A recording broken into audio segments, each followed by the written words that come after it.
साई राम। अब मैं आपको आदि गुरु शंकराचार्य की एक और स्टोरी सुनाती हूँ। शंकराचार्य एक बार अपने एक स्टूडेंट के साथ जा रहे थे। तो वो दोनों जंगल में जा रहे थे, अकेले थे दोनों, गुरु और शिष्य पैदल चलते हुए जा रहे थे। सामने से आ रहा था एक कापालिक। वो जो कापालिक था वो बहुत क्रूर था और बहुत ही चालाक भी। उसने एक बहुत बड़ा अनुष्ठान किया था और उस अनुष्ठान की पूर्णाहुति में उसे मानव बलि देनी थी, किसी इंसान की बलि।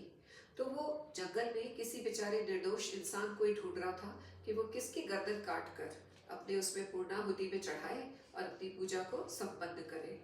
तो जब कापालिक ने शंकर और उनके शिष्य को देखा तो वो बड़ा खुश हुआ कि चलो अच्छा हुआ, अपने आप ही इंतजाम हो गया, ज्यादा नहीं ढूंढना पड़ेगा मुझे। शंकर के चेहरे पे वैसे भी इतना तेज था कि उसे लगा कि ये परफेक्ट है बलि के लिए। तो उसने शंकर से कहा, शंकर आपको तो किसी चीज से कोई मोह है नहीं, सब आपके बारे में जानते हैं कि आप तो बिल्कुल निर्मोही हैं। आपको तो इस शरीर से, मोह माया से, संसार से, किसी से आपको अटैचमेंट नहीं है। तो ये शरीर आपके किस काम का? ये शरीर आप मुझे दे दीजिए, ये मेरे काम आएगा। मैं आपकी बलि चढ़ा दूंगा तो मेरी पूर्णाहुति पूरी हो जाएगी। शंकर बोले, ठीक है, ये तो नश्वर देह है, ये पार्थिव है, ये पंच तत्वों से बनती है, इसे अंत में पंच तत्व में ही विलीन होना है। अगर ये तुम्हारे किसी काम आती है तो ठीक है। और शंकर तैयार हो गए कि तुम मेरी बलि चढ़ा दो। कापालिक बहुत प्रसन्न हुआ। लेकिन तब तक शंकर के जो शिष्य थे वो बहुत नाराज हो गए और वो सोचने लगे, ये क्या मतलब, मेरे सामने ये व्यक्ति मेरे गुरु को मार डालेगा और मैं ऐसा होने दूंगा? बिल्कुल नहीं। तो शंकर के जो शिष्य थे वो नरसिम्हा भगवान की भक्ति करते थे। तो उन्होंने अपनी पूरी शक्ति लगा के नरसिम्हा भगवान को याद किया और बोले, हे भगवान, यदि आप मुझसे प्रसन्न हैं तो कृपया मेरे शरीर में प्रवेश करिए और इस कापालिक का अंत करिए। हम दोनों की रक्षा कीजिए इस कापालिक से।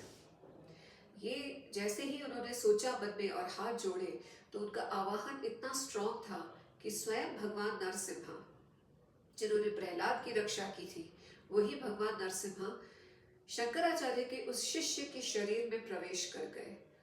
और जैसे ही भगवान उसके शरीर में आए, उसके शरीर में इतनी शक्ति आ गई, उसने कापालिक को उठा के उछाल दिया और फिर भगवान की तरह उसने उस कापालिक का अपने नखों से पेट फाड़ दिया।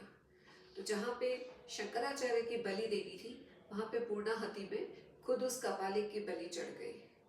तब इस बात से शंकराचार्य इतने द्रवित हो गए कि भगवान में कितना प्रेम है, अपने भक्तों की कितनी चिंता करते हैं भगवान, लगातार हम उन्हें परेशान करते हैं और वो हमारी हर प्रार्थना सुनते हैं।